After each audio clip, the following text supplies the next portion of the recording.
صلوات بر محمد و آل محمد.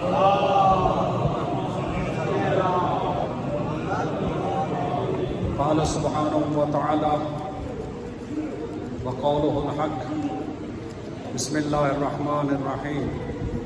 ولله على الناس حج البيت من استطاع إليه سبيلا ومن كفر فإن الله غني عن العالمين. صلوات بر محمد و آل محمد.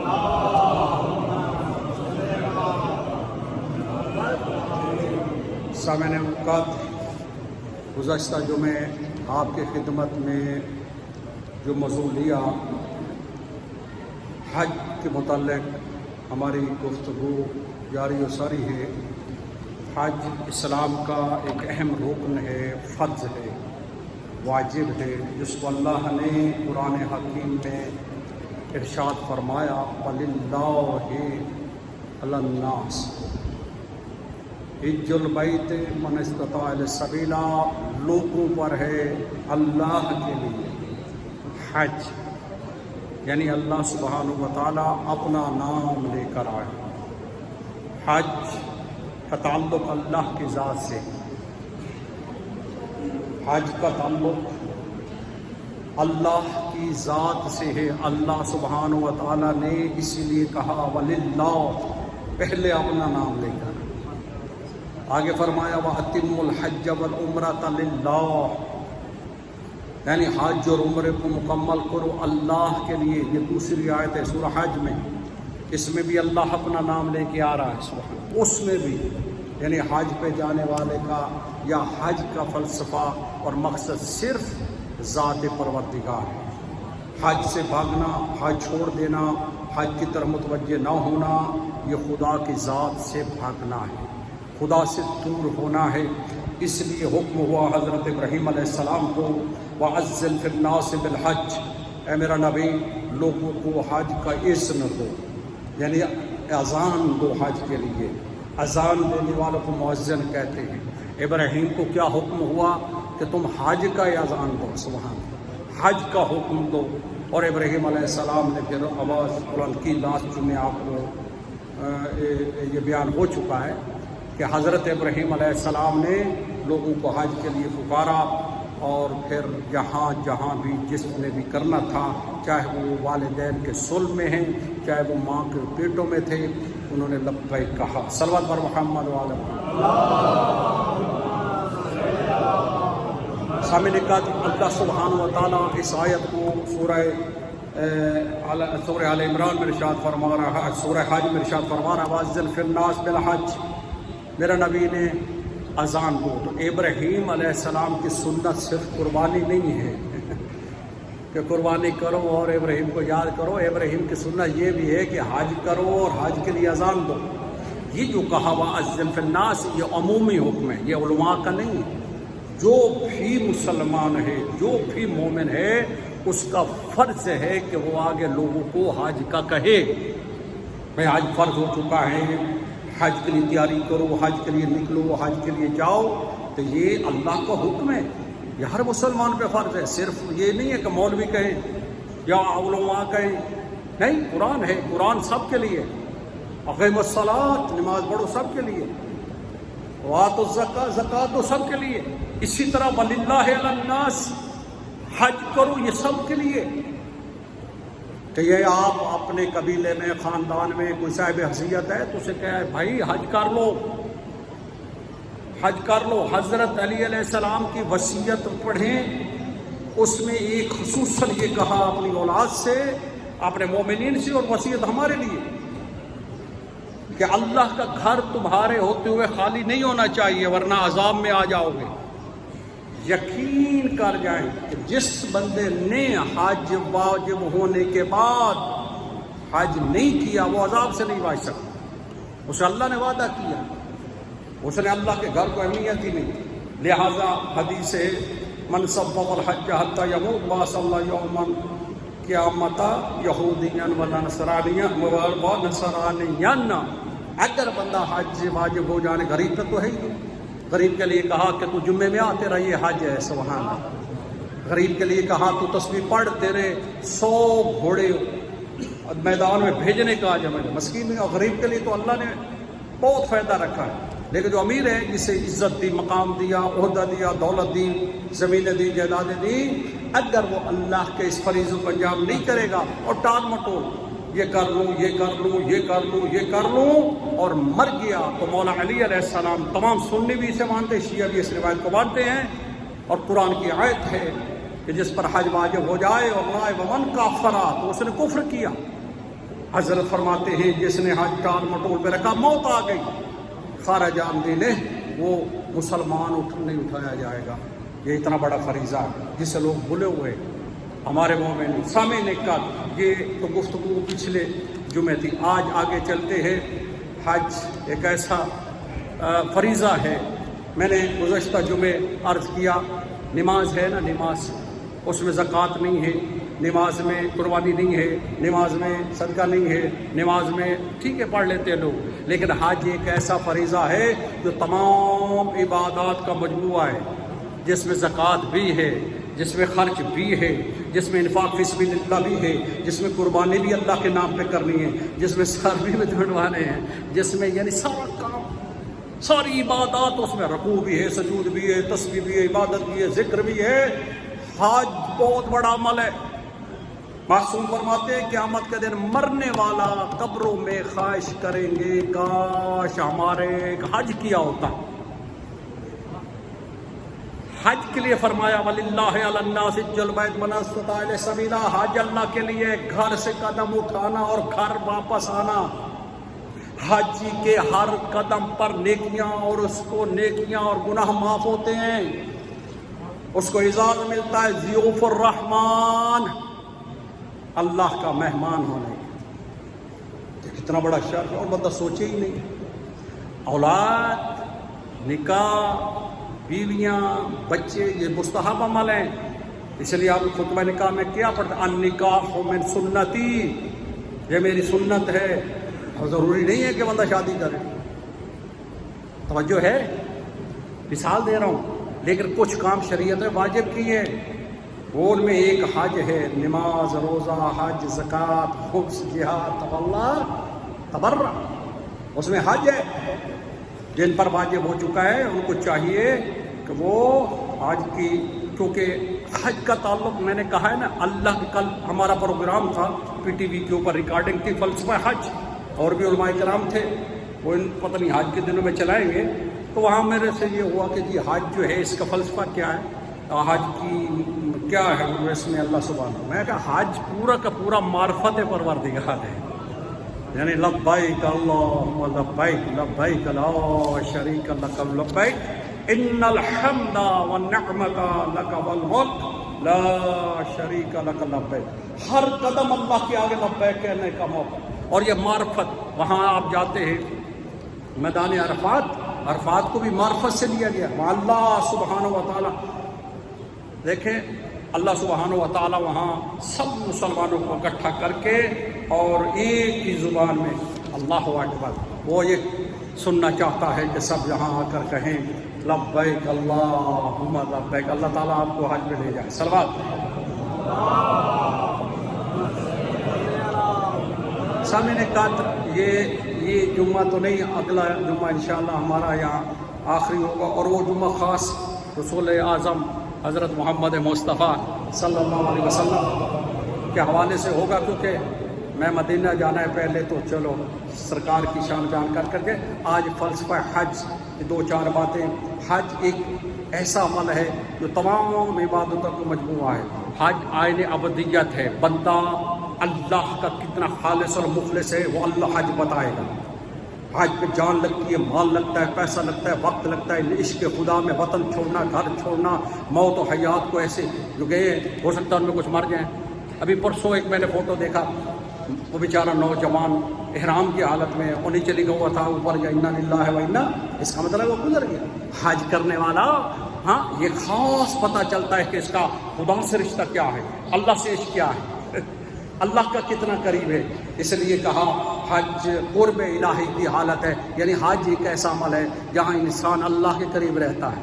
آئے ہائے، حاجی کا باہر اٹھنا اللہ کے لیے، بیٹھنا اللہ کے لیے، سونا اللہ کے لیے، بس میں اللہ کے لیے، چلنا اللہ کے لیے، نیند اللہ کے لیے، جاگنا اللہ کے لیے، سبحان اللہ۔ اس لیے کہا کہ حج خدا کے قریب کو اس سے بڑھ کر کوئی عمل نہیں ہے کہ انسان اپنی جان بھی اللہ کے لیے، مال بھی اللہ کے لیے، صحت بھی اللہ کے لیے لے کر نکلا ہوا ہے۔ یہ ایک مسلسل تکلیف دہ عمل ہے۔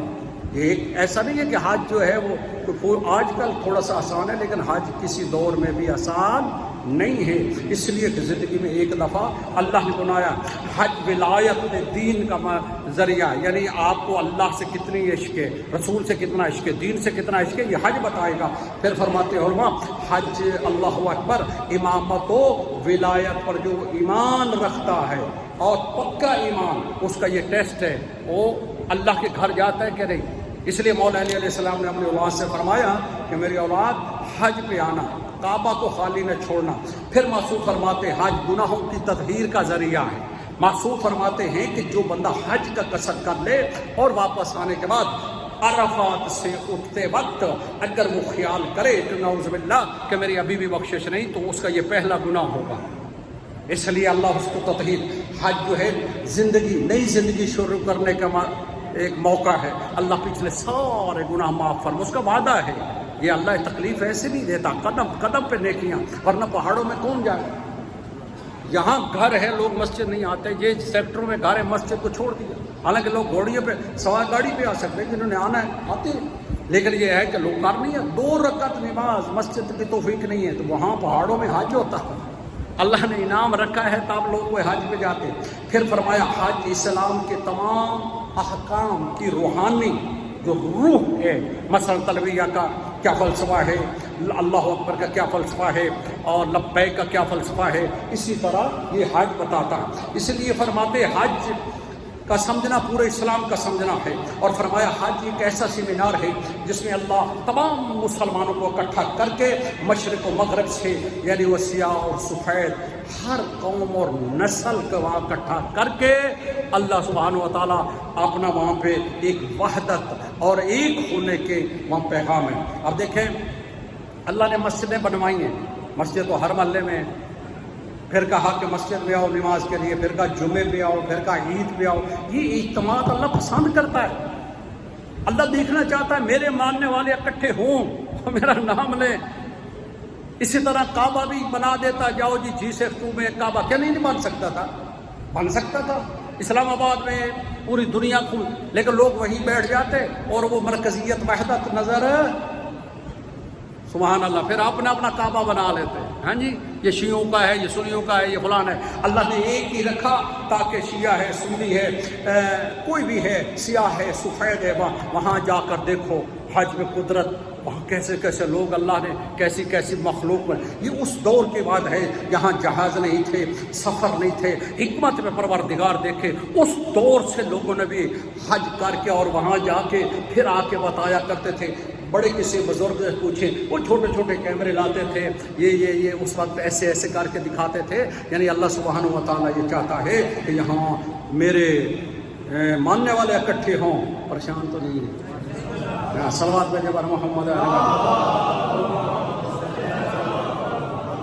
اب تو حالات چینج ہو گئے، اصل میں ہے اجتماعات اور اتنا بڑا مجمع اکٹھا کرنے کا اللہ کا مقصد یہ ہے کہ یہ یہاں اپنے مذہبی مثلا مشکلات آ کے یہاں حل کریں۔ کس کو کفار کے سامنا ہے، کس کو یزیدیوں سے سامنا ہے، کس کو شیطان اکبر سے سامنا ہے، وہاں اکٹھا کر کے لوگ پیغام دیتے تھے۔ اور یہی حکم ہے کہ حج میں لوگوں کو بتاؤ ہمارے ملک میں یہ مسائل، ان کے ملک میں اب تو وہ یہ مقصد تھا۔ دوسرا یہ ہے کہ حج جو ہے ایک انسان کو درس ولایت دیتا ہے اور درس اتحاد دیتا ہے۔ حج اسلام کا اور مسلمانوں کا ایک اجتماعی قوت کا نام ہے۔ حج روح کی تطہیر کا ذریعہ ہے، حج عرفان کی بلندی ہے، حج نفس کی طہارت ہے۔ حج جو ہے وہ امور مسلمین میں سعی کرنے کی کوشش ہے۔ سامعین قدر، حج بہت بڑا عمل ہے۔ اتنا میسج دینے کا مقصد یہ ہے کہ آپ ایک حج پہ بھی چلا جائے گا تو میری عاقبت سنور جائے گی، نہیں جائے گا اللہ سبحانہ و تعالیٰ جو ہے وہ جانے گی۔ وہ لوگ جن پر حج واجب ہے، جنہیں اللہ نے صحت دی، جنہیں اللہ نے مال دیا، جنہیں اللہ نے سب کچھ دیا، وہ اپنے حج کی فکر کریں، اور ویسے بھی کوشش کرنی چاہیے تاکہ یہ فریضہ جلد از جلد واجب ہو۔ کچھ لوگ کہتے ہیں یہ بلاوا آئے گا، بلاوا تو بھائی اس وقت آ گیا جب تیرے پاس پیسے آئے۔ اللہ نے خود نہیں کہ من استطاع الیہ السبیل، بھائی اگر تیرے استطاعت آ گئی ہے، پیسہ ہے، تیرے پاس ٹائم بھی ہے، حیثیت ہے تو آؤ۔ اب یہ بلاوا ہے، بلاوا اس وقت ختم ہو جاتا ہے جب بندہ بلاوے پہ نہ بلائے، نہ جائے۔ توجہ ہے، اللہ نے کہا آ جاؤ، پیسہ ہے آ جاؤ، اور بندہ نہیں جاتا، اللہ کہتا ہے ٹھیک ہے جا، پھر تجھے دنیا میں اتنا خرچ کر دوں گا کہ تو یہ فریضہ انجام پہ پھر یوں پھنس جائے گا، یوں پھنس جائے گا، یوں بچے پڑھا لوں میں، شادی کر لوں میں، گھر بنا لوں، پھر جناب میں بسترے پہ پڑھوں، اللہ حافظ۔ ایسے بندے کے لیے اس اسلام میں سخت سزا رکھی ہے۔ قرآن کہتا ہے اتم الحج والعمرہ للہ، نکلو اللہ کے لیے حج اور عمرہ کو مکمل کرو۔ سامعین قدر، حج ایک حج پہ، اب میں یہ بھی بتا دوں کہ معصوم فرماتے ہیں کہ یہ حج پہ خرچہ اللہ اس کا بدلہ 1000 بڑھا کے دیتا ہے۔ کیا مطلب؟ آپ نے 1 درہم لگایا، ہر درہم کے بدلے 1000۔ اور یہ بھی وعدہ ہے جو حج میں خرچے گا وہ دنیا میں اللہ پلٹا دے گا۔ ہائے ہائے ہائے، وہ اللہ دے دیتا ہے۔ اس لیے کہا، آپ دیکھیں حضرت علی علیہ السلام نے اپنی شہادت کے وقت فرمایا کہ میری اولاد کعبے کو خالی نہ چھوڑنا ورنہ عذاب میں آ جاؤ گے۔ عذاب کہاں ہے؟ کعبے میں نہیں۔ جس نے حج چھوڑا، جہاں چھوڑا، یہ میں اس سے کیا وصیت ہے آپ بنی ہاشم میں، پھر آگے مومنین کے لیے، اس لیے کہ حج تم نہیں چھوڑنا ورنہ تم عذاب میں آ جاؤ گے۔ پھر امام صادق فرماتے حج اور عمرہ آخرت کے بازاروں میں سے ایک بازار ہے، سبحان اللہ، آخرت کی، وہاں سیل لگی ہے، یعنی اللہ کا مہمان ضیوف الرحمان جو بن جاتا ہے، اللہ اس کے لیے جنت واجب کر دیتا ہے۔ اللہ خود اس کی بخشش کی ذمہ داری لے لیتا ہے۔ یہ میرا بندہ میرے لیے مال لگا کے آیا، میرے لیے جان لگائی، میرے لیے آیا، اللہ فرماتا ہے اس کے پہاڑوں جتنے گناہ ہوں گے میں معاف کر دوں گا، میں قادر مطلق۔ صلوات بھیجیے محمد علیہ وسلم۔ لہذا معصوم فرماتے ہیں کہ حج کی فکر کرو، اور حج جو ہے وہ نہیں رہنا چاہیے۔ اسی طرح ڈھیر ساری روایتیں ہیں، اللہ تعالیٰ جو ایک دفعہ حج کرتا ہے فقر دور ہو جاتا ہے، وہ پھر غریب نہیں ہوتا۔ 2 دفعہ حج کرتا ہے وہ غنی ہو جاتا، 3 دفعہ حج، اسی طرح 4 دفعہ، روایتیں بہت ہیں، بہت زیادہ، 50 تک۔ اور میرے مولا امام حسن مولا حسین نے 20 25 حج کیے، تمام معصومین نے حج کیے۔ حج اتنا بڑا عمل تھا جس کے لیے معصوم فرماتے ہیں کہ توجہ دینی چاہیے۔ اب آؤ قرآن مجید، بس آج جنازہ بھی ہے اور مختصر بھی کرنا ہے۔ معصوم فرماتے ہیں یہ قرآن ہے، سورہ قرآن مجید میں اللہ ارشاد فرما رہا ہے ان اول بیت وضع للناس الذی ببکۃ مبارکا وہدی للعالمین۔ زمین کے اوپر یہ کعبہ ہے، یہ زمین کے اوپر اللہ کا گھر ہے اور سب سے پہلے بننے والا گھر ہے، اس سے اللہ نے مبارک کہا ہے۔ مبارک کن، یہ قرآن کا لفظ ہے، جو آپ مبارک کے دیتے ہیں یہ قرآن کا لفظ ہے۔ مبارک ہمارے پاکستان میں اور ہندوستان میں اس کا معنی خوشی کر دیا گیا، کوئی بھائی پتہ نہیں کتنی کوئی خوشی نہیں ہے۔ مبارک کا اصل مطلب برکت ہے، اللہ سبحانہ وتعالیٰ تمہاری زندگی کو برکت سے بھر دے۔ اب جو عید کے دن مبارک دیتے اس کا یہ مطلب نہیں ہے، مطلب یہ کہ تیرے اعمال قبول ہوں اور اللہ تعالیٰ جو ہے تمہیں برکتیں عطا فرمائے۔ تو کعبے کے لیے کہا کعبہ مبارک ہے، سبحان اللہ۔ تو جو کعبے کی طرف جائے، ہائے ہائے ہائے، جو کعبے کی طرف چلے، جو کعبے کا طواف کرے، جو کعبے کے لیے اٹھے، جو کعبے کے لیے بیٹھے، تو ہر حرکت اس کے لیے برکت ہے۔ اللہ سبحانہ و تعالیٰ اس پر نیکیاں عطا کرے گا، گناہ معاف کرے گا اور اس کے رزق میں اضافہ کرتا چلا جائے گا۔ صلوات بر محمد علیہ۔ سامعین قدر، ٹائم تھوڑا ہے، باتیں زیادہ ہیں۔ اللہ فرما رہا ہے اسی آیت میں فیہ آیات بینات مقام ابراہیم۔ اللہ کہہ رہا ہے لوگوں حج جاؤ اور وہاں دیکھو اللہ کا گھر ہے، اس میں اللہ کی نشانیاں ہیں۔ مقام ابراہیم ہے، ابراہیم علیہ السلام کا مقام ہے۔ آگے فرمایا ومن دخل کان آمنا، اور جو وہاں پہنچ گیا وہ امن میں آ جائے گا۔ مطلب یہ ہے وہ عذاب سے بھی بچ جائے گا، آخرت سے بھی، آخرت کے حساب اور کتاب سے بھی بچ جائے گا، اللہ پاک اسے معاف کرے۔ وَلِلَّهِ عَلَى النَّاسِ حِجُّ الْبَيْتِ مَنِ اسْتَطَاعَ إِلَيْهِ سَبِيلًا۔ لہذا جس پر اللہ نے استطاعت دی ہے وہ وہاں پہنچنے کی وہ کوشش کرے اور اللہ کا حج بجا لائے. ومن کفر فإن اللہ غنی عن العالمین. اور حج کے معاملے میں جس نے انکار کیا، کفر کیا، نہ توجہ دی، اللہ بھی غنی ہے، اللہ کو بھی پرواہ نہیں ہے. اب آؤ، یہ کہا فی ہے آیات بینات، اس میں کعبے میں اللہ کے لیے کعبے کو دیکھنا عبادت ہے. سبحان اللہ. اب جب جائیں گے حج پہ تو پہلی نظر جو پڑے گی، دوسری پڑے گی، تیسری پڑے گی، چوتھی پڑے گی. یہ بنائی گئی ہے کہ پہلی نظر، دوسری نظر، ساری نظر کعبے پہ ڈالنا ثواب ہے. یعنی ہر نظر جو کعبے پر پڑے، اللہ اکبر، وہ برکت ہے. اس میں جو مانگو اللہ تعالیٰ سے اس میں آپ کو اس کا اجر عطا فرمائے گا. تو سامعین قدر، کعبے کو دیکھنا عبادت. 3 چیزوں کے لیے رسول اللہ نے زیادہ مشہور ہے. کعبے کو دیکھنا عبادت ہے، النظر الی الکعبہ عبادت، النظر الی المصحف عبادت، یعنی قرآن کو دیکھنا عبادت، النظر الی وجہ علی ابن ابی طالب عبادت، علی کا چہرہ دیکھنا عبادت ہے. اب سامعین قدر، جو لوگ کعبے کو گرانے آئے تھے، کیا مولا کو کعبے کو نہیں دیکھ رہے تھے؟ جنہوں نے قرآن نیزے پہ اٹھایا، کیا قرآن کو نہیں دیکھ رہے تھے؟ جو مولا علی سے جنگیں لڑتے رہے، تو کیا وہ عبادت کرتے رہے؟ تو اس کا جواب یہ ہے، کعبے کو دیکھنا تب عبادت ہے جب اسے بیت اللہ سمجھ کر دیکھا جائے. قرآن کو دیکھنا تب عبادت ہے جب اسے کتاب اللہ سمجھ کر دیکھا جائے. اور مولا علی کو دیکھنا تب عبادت ہے جب اسے وجہ اللہ سمجھ کر دیکھا جائے. سامعین قدر، معصوم فرماتے کعبے میں فی آیات بینات، اس میں اللہ کی نشانی، آدم علیہ السلام کی، نوح کی، ابراہیم کی، موسیٰ علیہ السلام کی، عیسیٰ کی، تمام نبیوں کی آپ کو وہاں نشانیاں ملیں گی. پھر فرمایا یا علی انتا فی امت کمثل کعبہ، علی تو اس امت میں کعبے کی مثال ہے. اوکے، فرمایا یا علی انت بمنزلۃ الکعبہ، تیرا مقام کعبے جیسا ہے. کعبے کو دیکھنا عبادت، علی کو دیکھنا عبادت. سبحان اللہ. اور وہاں کعبے میں آدم، نوح، ابراہیم اور رسول اللہ تک تمام نشانیاں ہیں. اس لیے مولا رسول اعظم نے فرما دیا من اراد ان ينظر آدم الى علمه، جو آدم کو اس کے علم میں دیکھنا چاہے، نوح کو اس کے علم میں دیکھنا چاہے، موسیٰ کو اس کے ہیبت میں دیکھنا چاہے، عیسیٰ کو اس کی رفت میں دیکھنا چاہے، ابراہیم کی اس کو خلت میں دیکھنا چاہے، عیسیٰ کی اس کو، ابراہیم کی اس کی رفت، عیسیٰ کی اس کی رفت میں دیکھنا چاہے، اور محمد مصطفیٰ کے تمام خصائل اور فضائل دیکھنا چاہے، فلینظر علی ابن ابی طالب، تو وہ صرف علی علیہ السلام کو فلینظر علی ابن ابی طالب، وہ علی علیہ السلام کو دیکھ لے.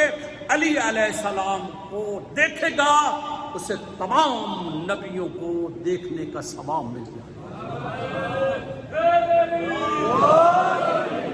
دیکھیں قرآن کہہ رہا ہے نا فی آیات اور بینات، آدم کا ذکر، نوح کا ذکر، موسیٰ کا، اب تمام کا ذکر. یہ علی کو دیکھنے کا مطلب کیا ہے کہ صرف علی کو دیکھتے نہیں، مطلب یہ آدم کا علم لینا ہو، نوح کا علم لینا ہو، موسیٰ کی کوئی خبر لینی ہو، عیسیٰ کی کوئی بات لینی ہو، تو تمہیں علی ابن ابی طالب بتائیں. تو سامعین قدر، کعبے جائیں گے تو ہمیں معرفت حاصل ہوگی.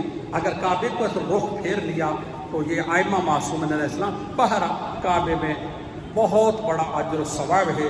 اور یہاں تک کہ بیت اللہ کے، اب ایک شخص، امام جعفر صادق علیہ السلام فرماتے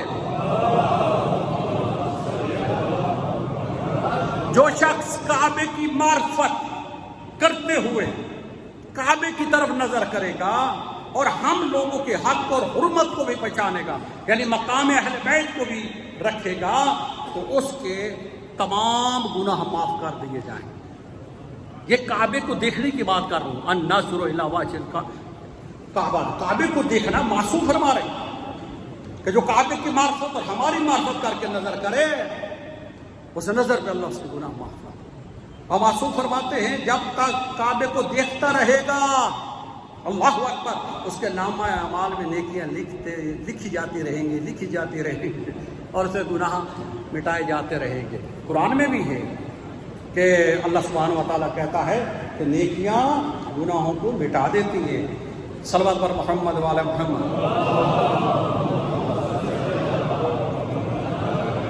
پریشان تو نہیں ہے؟ توجہ ہے؟ صرف سن لیں. آپ کو چلو علم تو ہوتا ہے نا جی، اس لیے فرمایا پھر طواف کی بات آ جاتی. طواف سب سے زیادہ مشکل کام ہے. طواف کعبہ بڑی بھیڑ ہوتی ہے اور بہت رش ہوتا ہے، وہ آپ دیکھتے ہی رہتے ہیں، سنتے ہی رہتے ہیں. میں اس کی طرف نہیں جاتا، لیکن اللہ قرآن حکیم میں فرما رہا ہے فَلْيَطَّوَّفُوا بَيْتَ الْعَتِيقِ، میرے گھر کا طواف کرو. یہ امر حکم ہے تمام مسلمانوں کا، طواف کرو. طواف واحد عبادت ہے جو وہاں ملتی ہے. نماز یہاں مل جائے گی، روزہ مل جائے گا، حج میں آپ کو دوسرے سارے قربانی میں کر لیں گے، کرتے نہیں، کر نہیں رہے. لیکن طواف اللہ نے کہا اگر تمہیں میرے گھر کا طواف کرنا ہے، اگر میرا گھر غیر اہم کر دیا تو کعبہ غیر اہم ہوا. اگر کعبے کو توحید کی تو اللہ کی ذات پہ حرف آئے گا. اس لیے تو اس میں زمین پر یہ حرم بنائے اور انہیں آباد رکھنا ہے.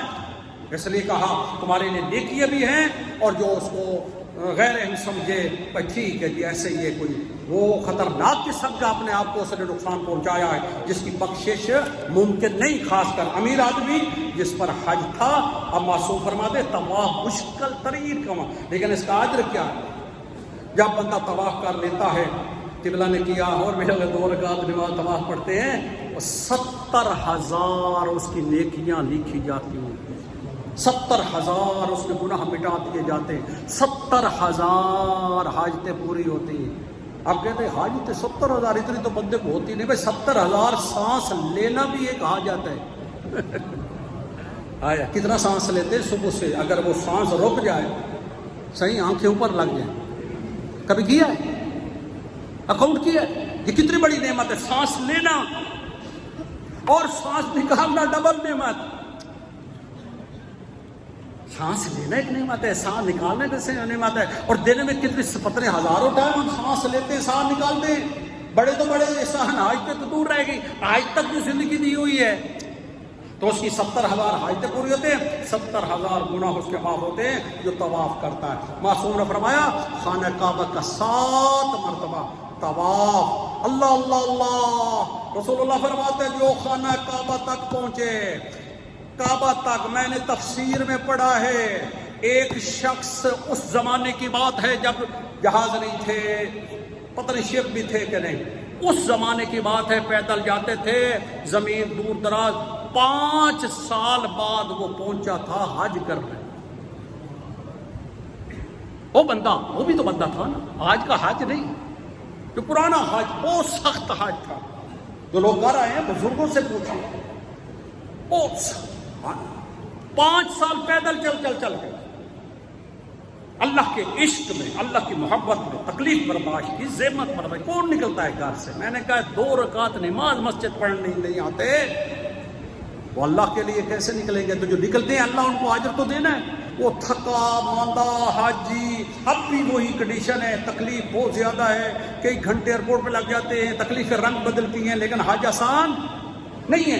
اب وہ بندہ پہنچتا ہے ہمت کر کے، پیسے لگائے، بارہ پہنچ گیا تو احرام بھی پہن لیا، چلو پہنچ گئے ہیں جی. اب اس کی حسرت ہے طواف. سبحان اللہ. اب طواف کر رہا ہے، تھکا ہوا ہے، جاگا ہوا ہے، طواف مشکل ہے، ادھر سے دھکا ادھر سے دھکا. اور جب طواف کر لیتا ہے 7 چکر لگا کے، رسول اللہ فرماتے ہیں اللہ کہتا ہے کہ مجھے حیا آتی ہے کہ میں اپنے اس بندے کو عذاب دوں. کہاں سے چلا، کتنی تکلیفیں لی، میرے گھر پہنچا اور میں اسے عذاب دوں. اللہ بخش. صلوات پر محمد علیہ وسلم. توجہ فرمائیے. سامعین نے کہا آپ یہ نہیں ہے کہ میں خطبہ دے رہا ہوں آپ حج پہ نہیں جانا. جس نے نہیں جانا اس نے نہیں جانا. جس نے جانا ہے وہ اللہ اسے کوئی نصیب کرتا ہے. لیکن یہ ہے کہ معرفت کے لیے سن لیں. ایک روایت میں ہے کہ جو شخص چھوٹے چھوٹے قدم اٹھا کر سبحان اللہ اللہ کے گھر، وہ تو ہم جب قافلے میں، ہمارا قافلہ الحمدللہ اللہ نے یہ بہت سے ڈیوٹی لیے اور بہت سارے ہزاروں لوگوں کو تقریباً حج کروا چکے ہیں، میرے کہنے پہ کر چکے ہیں، اور سینکڑوں لوگ میرے ساتھ بھی جا چکے ہیں. کاروان ہے الحمدللہ. تو وہ ہم وہاں بتاتے ہیں، اسی طرح لے جاتے ہیں. قدم آرام آرام سے اٹھائے، یہ بتایا اب یہ کرو، اب یہ پڑھو۔ یہاں حدیث کیا ہے؟ حدیث یہ ہے آنکھیں نیچی ہوں، پاؤں میں جوتا نہ ہو، چھوٹے چھوٹے قدم خانہ کعبہ کی طرف جائے اور طواف کرے حجر اسود کو، اور اپنی زبان کو اللہ اکبر وہاں پہ ذکر الہی میں رکھے تو اللہ کے فرشتے اس کا استقبال کرتے، اللہ کا مہمان ہوتا۔ اس لیے امام نے فرمایا طواف میں 120 رحمتیں ہیں، جو اللہ جانتا وہ کتنی رحمتیں ہیں۔ 60 طواف کرنے والوں کے لیے ہیں، اور 40 جو 2 رکعت نماز پڑھنے والے ہیں، وہ مقام ابراہیم پہ جو پڑھی جاتی، وہ اللہ تعالیٰ اس حاجی کا انعام ہے۔ پھر فرمایا جو طواف کرے اللہ اکبر حج کے دنوں میں، جو طواف کرے حج کے دنوں میں، یہ اللہ نے یاد رکھے۔ کل ہمارا پی ٹی وی پہ تبصرہ تھا، وہاں بھی میں نے عرض کیا کہ حج موسم کے ساتھ ہے، مقام کے ساتھ ہے۔ حج گھر نہیں ہو سکتا، حج یہاں نہیں ہو سکتا، اللہ نے اس کو حرم بنایا، اللہ نے ذی الحج میں حج رکھا۔ فرمایا کہ ذی الحج میں ایک طواف کرنا عام مہینوں میں 70 طواف کرنے کے برابر ہے۔ اور جو حاجی جاتے ہیں معصوم فرماتے ہیں وہ اللہ سبحانہ و تعالیٰ نے اس کو اتنا اجر عطا فرماتا ہے۔ رسول فرماتے ہیں صلی اللہ علیہ وسلم، بس آخری بات سامنے کا طواف کرنے والے کا بڑا زور لگتا ہے اور عبادت کرتا ہے، جب تھک ہار کے گر جاتا ہے 2 رکعت نماز بھی پڑھ لیتا ہے، ایک فرشتہ آپ کے تھپکی دیتا ہے۔ یہ حضور فرماتے ہیں اس کو سانس کندھے پر شانہ پہ ہاتھ رکھ کے کہتا ہے اے عبداللہ، اے اللہ کا خالص بندہ، اے اللہ کے عشق میں نکلنے والا، اے اللہ کے لیے پیسہ خرچ کرنے والا، اے جسم کو تھکانے والا، طواف تو تم نے کیا ہے، اللہ نے تیرے گزشتہ سارے گناہ معاف فرما۔ یہ صرف طواف کا ہے، صرف طواف کا۔ ابھی دوسرا سائی کا الگ ہے، قربانی کا الگ ہے، اور رکنے آگے بڑے لمبا وہاں اعمال ہیں۔ بہرحال آج ہم طواف پہ بات ختم کرتے ہیں۔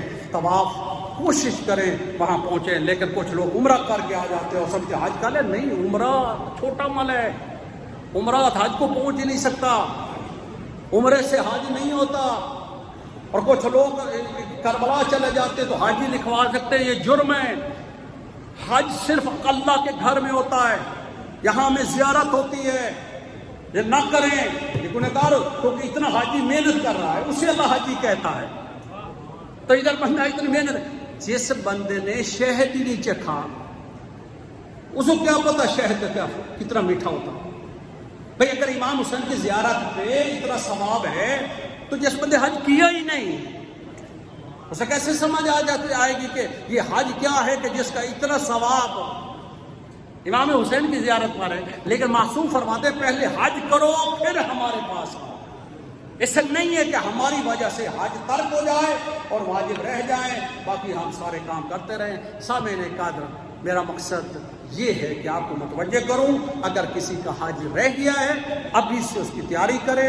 اگر بیمار ہو گیا ہے، شریعت کا حکم ہے، واجب تھا کسی زمانے نہیں کیا، جیسے نماز قضا ہے، وہ اپنا بندہ بھیجے، اپنی وصیت کرے کہ میرا مال میرے جائیداد میں سے پہلے حج کرایا جائے، تو میں نہیں کر سکا، میں بیٹے بناتا رہا، کی شادیاں کرتا رہا، یہ کرتا رہا، وہ کرتا رہا۔ لیکن اگر اس کو شعور آ جائے، یا بندہ بھیجے، پتہ نہیں پیچھے کوئی کرے نہ کرے، وہ حکم ہے، یا پھر وصیت کرے کہ میرے بعد جو ہے حج کروایا جائے، اور نیک اولاد ظاہر وصیت پہ عمل کرنا واجب ہے۔ تو سامعین قدر، حج کی طرف توجہ دیں، اللہ پاک آپ کے حج کو قبول فرمائے، اور انشاءاللہ جو مومنین گئے ہیں ان کو دعا کے لیے کہیں۔ الحمدللہ معصوم فرماتے جو 5 حج کر لیتا ہے اللہ اسے مقام شفا جو زیادہ کر اس کا حساب نہیں ہوتا۔ اسی طرح ڈھیر سارے اللہ نے انعام فرمائے ہیں، اب اتنا وقت نہیں ہے، کوشش کریں حج پہ پہنچنے کی۔ الحمدللہ میرے بھی کافی سال ہو گئے ہیں، اس اللہ نے مجھ سے جو ذمہ داری لی ہے وہ بہت بڑی ہے۔ حج کا مسئلہ ہر کوئی نہیں جانتا، حج کا عالم کوئی نہیں ہوتا، حج کا پریکٹک پہ حج پہ بول کوئی نہیں سکتا۔ آپ کسی عالم کو کہہ دینا کہ وہ کہتے ہیں ہم نے حج کیا ہی نہیں ہے، ہم کوئی حدیث پڑھ دیں گے، کوئی یہ کہ اللہ نے ہمیں اس کام کے لیے منتخب کیا ہے۔ وہاں بھی حاجیوں کی خدمت کرتے ہیں اور یہاں بھی اللہ کے گھر دعوت دیتے ہیں۔ اللہ تعالی ہماری اس کاوش کو قربت علی اللہ قبول فرما۔ میرے مالک جو حج ہمارے ساتھ کر چکے ہیں ان کا قبول فرما، جن کا ہم نیابت میں جاتے ہیں، مثلا کبھی کوئی اپنے والدین کے لیے کہتا ہے، اپنے لیے کہتا ہے، اتنے حج کیے کسی نہ کسی کی طرف سے نیابت میں رہے، اللہ پاک ان کے حج کو قبول فرمائے اور ان کے رزق میں برکت عطا فرما۔ اللہ ہمیں حج کرنے کی توفیق عطا فرما، جو حجاج گئے ہیں ان کی حفاظت فرما۔ ربنا تقبل منا